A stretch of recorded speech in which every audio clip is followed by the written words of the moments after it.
Hello from Mindset Daily, wishing you a day full of health, peace, and happiness. Thank you for watching the Mindset Daily channel. Don't forget to like and subscribe to support us. Thank you so much. Have you ever noticed how one small event can ruin your entire day? Why do some people stay calm, no matter what life throws at them? The answer lies in mastering one skill that changes everything. Most people live like leaves in the wind, blown in every direction by life's smallest gusts. A rude comment from a coworker, a traffic jam, an unexpected bill. Just like that, their mood, productivity, and well-being are all at the mercy of outside events. But is that really the way to live? I don't think so. I'm not saying you should ignore reality. Challenges, obstacles, and disappointments are real. But what I am saying is that you can develop the extraordinary ability to choose your response, no matter the circumstance. That, my friends, is the hallmark of a life well lived. In my years working with successful people in every industry, I've noticed something remarkable. The most accomplished individuals have mastered this exact skill. They've learned to act as if nothing affects them, like a mighty oak that bends in the fiercest storm but never breaks. This is emotional discipline, and it starts with one simple truth. Events are neutral until you assign meaning to them. The traffic jam isn't good or bad until you decide it is. The sharp comment from your boss isn't crushing until you let it be. The unexpected bill isn't a disaster until you choose to see it that way. When you grasp that you are the author of your emotional experience, not the world around you, you've taken the first step toward true freedom. I once met a gentleman years ago who had lost everything in a failed business venture. His partners had abandoned him, creditors were calling, and his financial security was in ruins. By all accounts, he had every reason to be crushed. Yet, when I spoke with him, do you know what he told me? "Jim, this is the best thing that could have happened to me." I was stunned. How could financial ruin be a blessing?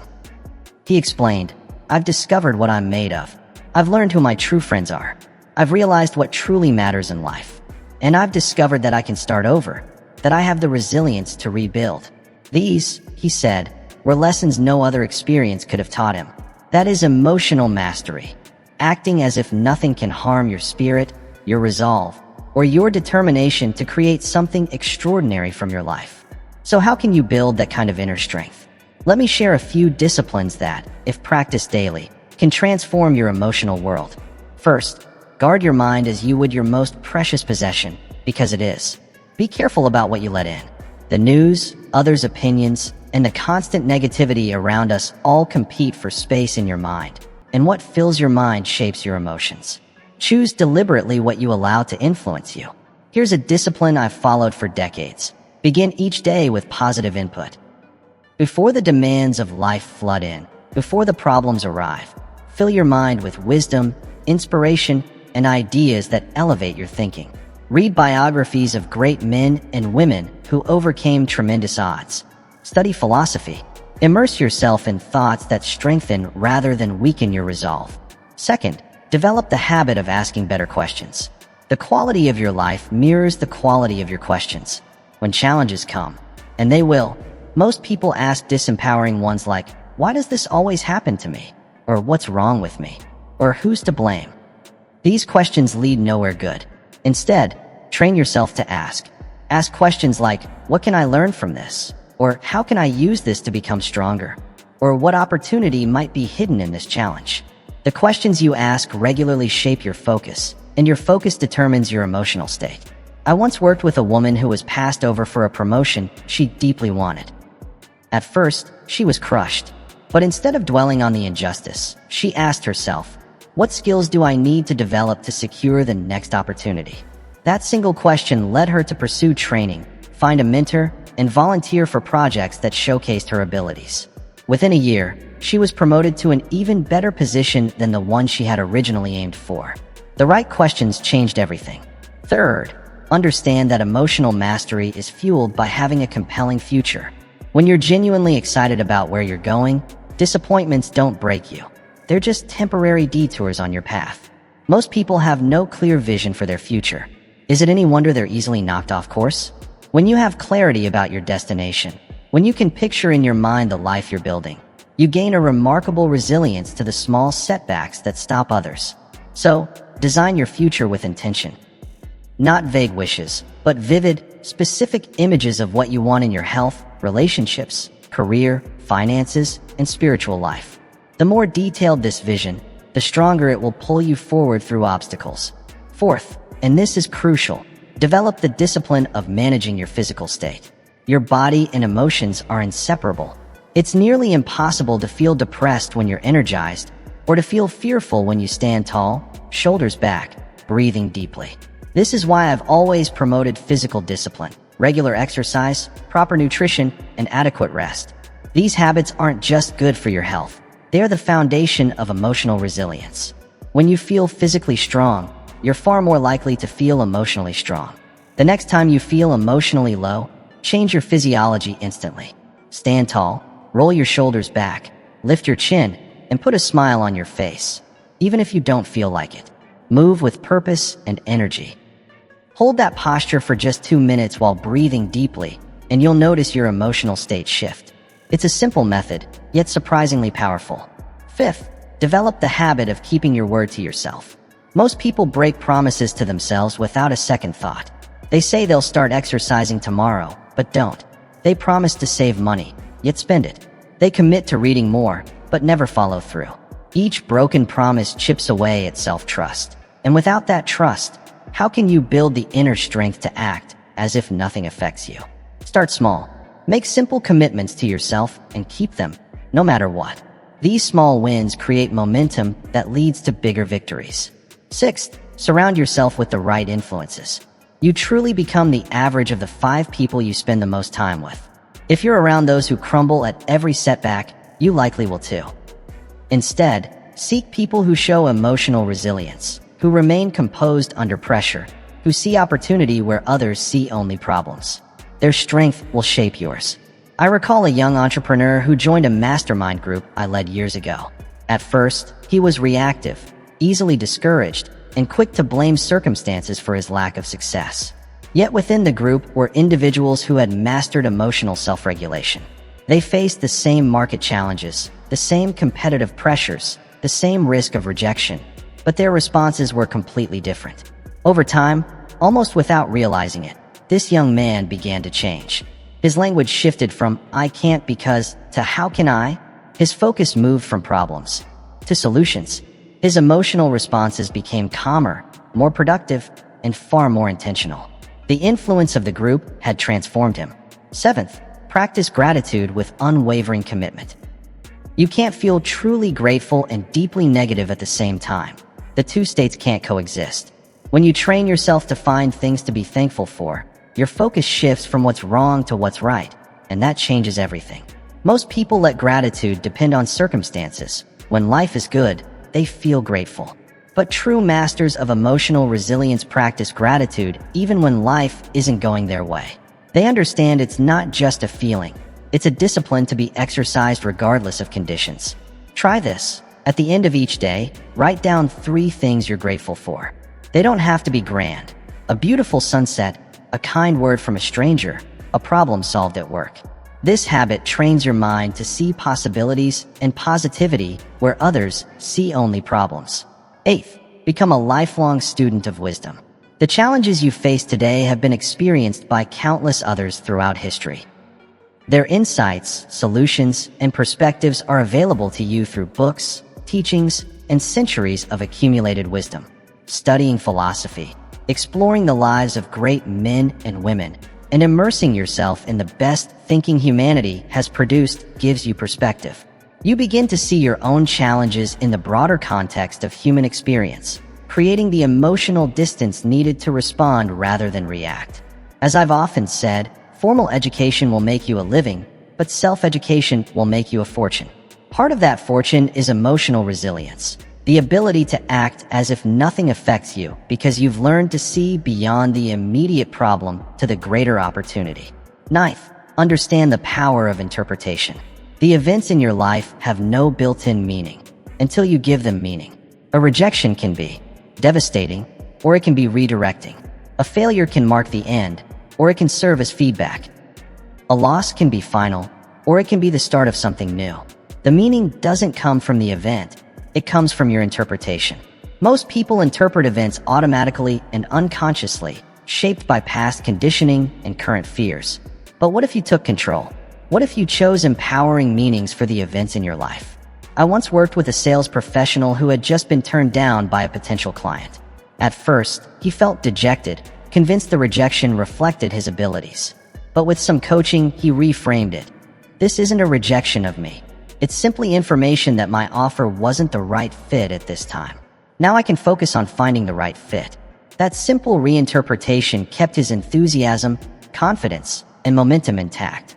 He wasn't brought down by the rejection because he gave it a meaning that strengthened him instead of weakening him. 10th, develop the discipline of immediate response to adversity. When something challenging happens, there's a short window, sometimes just seconds, where you can choose your response. Most people miss it, reacting automatically from old habits instead of acting from their highest values.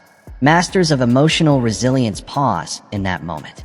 They take a breath, step back mentally, remember who they are and what they stand for, and then choose a response that reflects their best self, not their most reactive self.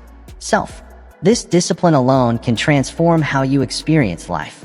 Instead of being at the mercy of external events, you become the author of your own emotional state. That's freedom. That's power. 11th, learn to see challenges as the price of progress. Nothing worthwhile comes without cost. The road to any meaningful goal is paved with obstacles, setbacks, and moments of doubt. This isn't the exception, it's the rule. Once you understand this truth, you stop being shocked by difficulties. You no longer interpret them as signs that something is wrong or that you're on the wrong path. You see them for what they are, the natural terrain on the journey to achievement.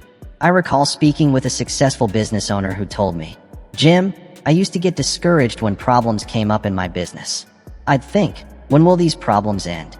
Now I know, they never end. They just change. Problem solving isn't what I do until I reach success. Problem solving is success. It's the very substance of achievement." That shift in perspective changes everything, doesn't it? When challenges no longer surprise or discourage you, you've taken a huge step toward acting as if nothing affects you. 12th, develop the habit of contribution. When your focus is on giving, adding value, and making a difference in others' lives, you naturally become less consumed by your own temporary discomforts and disappointments. Most people live self-centered lives, asking, "What am I getting? How am I feeling? What's happening to me?" That mindset leaves them vulnerable to every change in circumstance, every piece of criticism, and every momentary discomfort. But when you shift your primary questions to, "What am I giving? How can I help? What difference am I making?" you build a natural resilience to life's ups and downs. Your purpose rises above your passing emotions. I've seen this pattern in every truly successful person I've known. They are not immune to disappointment, frustration, or doubt, but just like everyone else. The difference is, these emotions don't stop them because they're driven by something greater than their feelings, their commitment to contribution. 13th, master the art of detached involvement. It may sound like a paradox, but I've seen this in the most emotionally resilient people. They are fully engaged in their work, passionate, committed, all in, yet they maintain a healthy detachment from the outcome. They understand they can control their effort, preparation, and response, but not every variable that determines the result. So, they focus intensely on what they can control and release attachment to what they can't.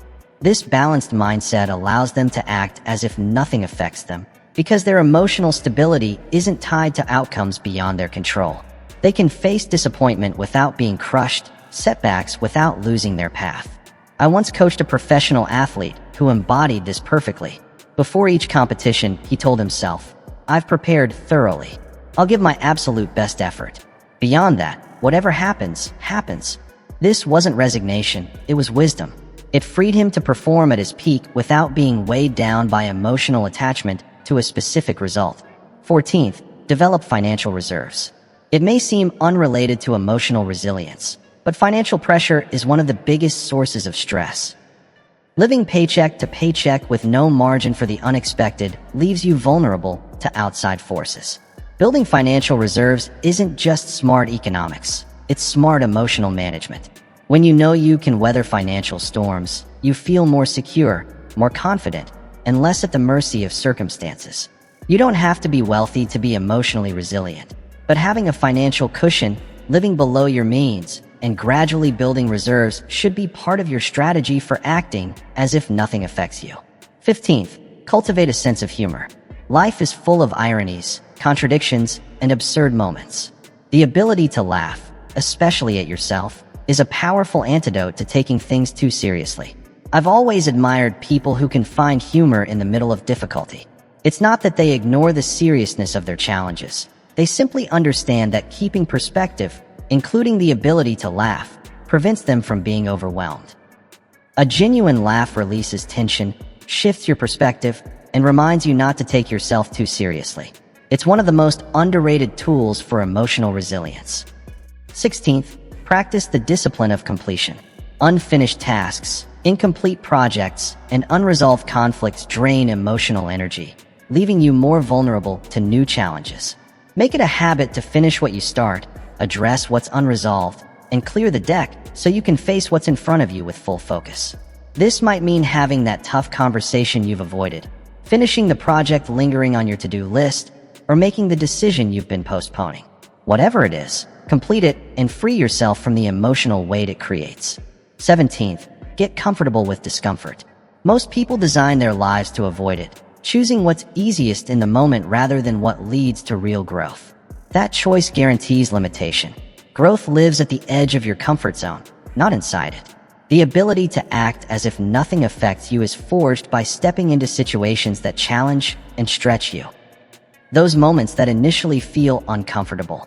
I often encourage people to deliberately do something each day that pushes them. Volunteer for the presentation that makes you nervous. Start the conversation you've been avoiding. Attempt the skill you fear you can't master. Every time you move through discomfort instead of around it, you strengthen your emotional muscle. 18th, learn to forgive, both others and yourself. Resentment is like drinking poison and expecting the other person to die. It harms you far more than the one you resent. The inability to forgive keeps you chained to past hurts, disappointments, and injustices. Acting as if nothing affects you requires letting go of yesterday so it doesn't poison today. This doesn't mean condoning harmful actions or ignoring lessons from the past. It means refusing to carry the emotional weight of resentment into your present and future. And this includes forgiving yourself. Many people are harsher on themselves than anyone else, replaying mistakes, failures, and poor choices long after they've passed. This self-punishment leaves them vulnerable to new challenges because they're already carrying a heavy load. True forgiveness, releasing both others and yourself from the grip of past actions, creates emotional freedom essential for resilience. 19th, develop strategic ignorance. Not everything deserves your attention or emotional energy. The endless news cycle, the flood of social media, the opinions of those who don't share your values, all can affect your emotional state if you let them. The most emotionally resilient people I know practice selective focus. They're not uninformed about important matters, but they're intentional about what information they consume and what voices they give weight to. This isn't burying your head in the sand. It's directing your limited attention and energy where it matters most, knowing that what enters your mind shapes how you feel and perform. 20th, embrace uncertainty. Much of our emotional stress comes from craving certainty in a world that will never guarantee it. We want to know the outcome before we act, the assurance before we commit, the guarantee before we begin. But life doesn't work that way. The most meaningful pursuits come with risk, unpredictability, and the possibility of both success and failure. When you learn to embrace uncertainty instead of fearing it, you build a natural resistance to its negative effects. The most successful entrepreneurs I've met share this trait. They're not reckless. They research, prepare thoroughly, and reduce risks where possible, but they don't demand certainty before acting. They understand certainty is an illusion, and chasing it often leads to paralysis, not progress. Acting in the face of uncertainty, moving forward without guarantees, and embracing the adventure of not knowing exactly how things will turn out. This is essential to acting as if nothing affects you. The truth is, uncertainty touches everyone. The difference lies in how you respond to it. 21st, practice the art of reframing. The ability to see the same situation from a different angle is one of the most powerful tools for emotional resilience. When you reframe a challenge as an opportunity, a setback as a setup for a comeback, or a rejection as a redirection, you change your emotional experience without altering the external facts. This isn't about denying reality. It's about finding the most empowering perspective on what's actually happening. I once worked with a business owner whose largest client suddenly ended their contract. His first reaction was catastrophic. He saw it as a disaster threatening the survival of his company. But with some coaching, he reframed it. This is a chance to diversify our client base so we're never this dependent again. It's also an opportunity to improve our service model. That reframe didn't change the reality. The client was gone, the revenue lost, but it transformed his emotional response and his actions. Instead of panic, he approached the situation with curiosity and determination. Within 6 months, his business was stronger than ever. 22nd, learn the art of emotional acceptance. Many people resist their negative emotions, which only gives those feelings more power. They feel anxious, then become anxious about feeling anxious. They feel disappointed, then punish themselves for feeling that way. Emotional acceptance doesn't mean you enjoy negative emotions or stop working to move past them. It means you acknowledge them without judgment. You simply say, "I'm feeling anxious right now, and that's okay." It's a normal human emotion. This kind of acknowledgement often strips the emotion of much of its power to influence your behavior. The most emotionally resilient people I know aren't those who never feel negativity. They're the ones who accept those emotions as temporary weather patterns passing through, not as defining parts of who they are. 23rd, develop multiple sources of identity. If your sense of self is tied to just one role or achievement, your job, relationship status, athletic ability, or appearance, a setback in that area can be devastating. It doesn't just affect what you do, it shakes who you are. Acting as if nothing affects you requires a multifaceted identity. See yourself as more than one thing.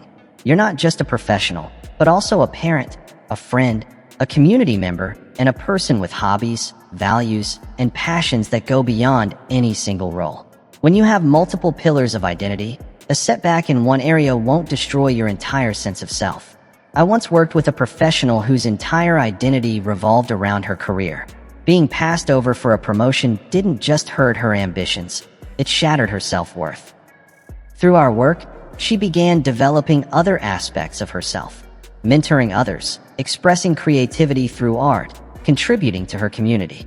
Not only did she become happier and more well-rounded, but ironically, she also became more effective professionally, no longer clinging to her career with a desperate need for validation that had been holding her back. 24th, learn to distinguish between pain and suffering. Pain is inevitable in life. Disappointments happen, losses occur, plans go astray, bodies age, relationships end. This is life in an imperfect world.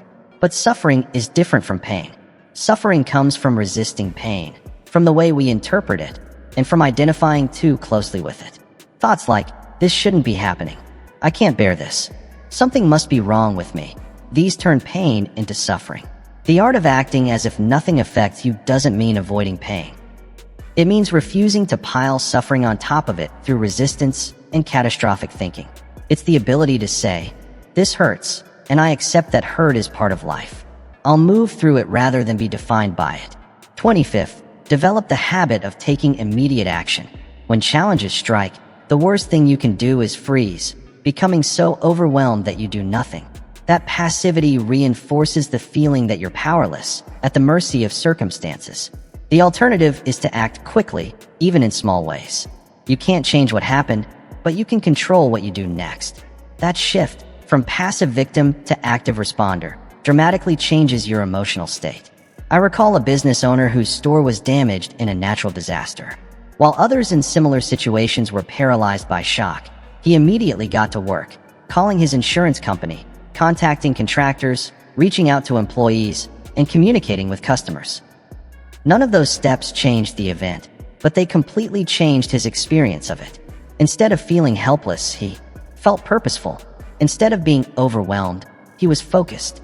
The habit of taking immediate action in the face of adversity is one of the clearest signs of acting as if nothing affects you. It's not about ignoring the seriousness of the situation. It's about refusing to be paralyzed by it. 26th, master the skill of presence. Much of our emotional distress doesn't come from what's happening now, but from regretting the past or worrying about the future. When you learn to be fully present in this moment, you naturally become less affected by anything outside of it. This isn't mystical, it's practical. When your attention is anchored in the present, there's simply no space for regret or worry. You're too engaged with what's in front of you, too absorbed in the task at hand, too connected to the person you're with to be pulled into yesterday's pain or tomorrow's fears. The discipline of bringing your mind back to the now, whenever it drifts to past regrets or future concerns, is foundational to emotional resilience. It's a skill, and like any skill, it grows stronger with practice, paying huge dividends in your ability to act as if nothing affects you. 27th, develop philosophical depth. The ability to place your current challenges within the broader sweep of human history and the vast timeline of life gives you perspective, and perspective builds resilience. Studying history, reading great philosophers, contemplating the vastness of the universe and the brevity of a single human life. These practices make your present difficulties feel more manageable. This doesn't mean you dismiss real challenges. It means you see them in proportion. People with a philosophical mindset tend to weather life's storms with greater composure. They've cultivated the habit of asking deeper questions. What can I learn from this? How does this fit into the larger pattern of my life? What wisdom might this challenge hold? Questions like these lead to insights that rise above momentary discomfort. 28th, learn to distinguish between events and identity. When something challenging happens, most people unconsciously merge the event with who they are. A rejection becomes I'm a rejected person. A failure becomes I'm a failure. A loss becomes I'm a loser. This confusion between event and identity is one of the main reasons external circumstances affect us so deeply. When you learn to separate the two, this happened, but it is not who I am. You build a natural resistance to being defined by outside events. I worked with a writer who received a harsh rejection from a publisher. Her first thought was, I'm not a real writer. I was fooling myself to think I could do this. With some coaching, she reframed it. My manuscript was rejected. That's an event. It doesn't define who I am or what I'm capable of. That shift allowed her to take the feedback, revise her work, and eventually find a publisher who was excited to release her book. 29th, develop emotional intelligence.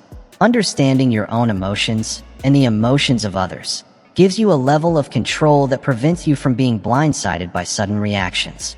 Emotional intelligence means recognizing emotions as they arise, understanding their sources and patterns, and responding effectively rather than reacting impulsively. This is a skill that grows with awareness and practice. When you have high emotional intelligence, you're less likely to be hijacked by strong emotions because you see them coming. You know their triggers, their patterns, and their typical duration. That understanding gives you choices that people with lower emotional intelligence simply don't have. 30th, practice the art of letting go. Many people cling too tightly to outcomes, relationships, possessions, or identities that no longer serve them. This grip leaves them vulnerable when change or release becomes necessary. Letting go doesn't mean you stop caring or give less effort. It means you've gained the wisdom to know when holding on causes more suffering than release. It's the ability to let go with grace instead of clinging with desperation. I once worked with a business owner who had invested years in a business model, but market conditions shifted, technology advanced, and what had once been profitable began draining resources. For months, he clung to the old model, trying to force it to work through sheer will. Eventually, he faced reality and let go, pivoting to a new approach that fit the current market. The result? His business didn't just survive, it thrived. In this case, letting go wasn't surrender, it was wisdom. And finally, understand this. Acting as if nothing affects you is not a final destination. It's a lifelong journey. It's not about becoming perfectly invulnerable. That wouldn't be human or even desirable. It's about steadily building the inner strength to respond to life's challenges with wisdom, perspective, and resilience. There will still be moments when you feel the sting of disappointment, the ache of loss, or the sharpness of rejection. That's part of the richness of being human. The difference is, these moments won't define you, derail you, or dictate the quality of your life. You will have developed something stronger than circumstance. You will have built character. And character, my friends, is destiny. It's not what happens to you that shapes your life, but who you become in response. It's the inner resources you grow, the perspectives you adopt, and the habits you ingrain so deeply they become your automatic response to whatever life brings. So today, commit to beginning or continuing this journey of emotional mastery. Start with one principle, one practice, one habit that resonates with you. Apply it daily and watch how it transforms your experience, strengthens your resilience, and expands your capacity to act as if nothing affects you. Because when you've built something stronger than circumstance, an indomitable spirit, and unshakable character, you're no longer at the mercy of external events. That, my friends, is freedom. That's power. That's a life well lived. Wishing you health, happiness, and remember to subscribe to my Mindset Daily channel.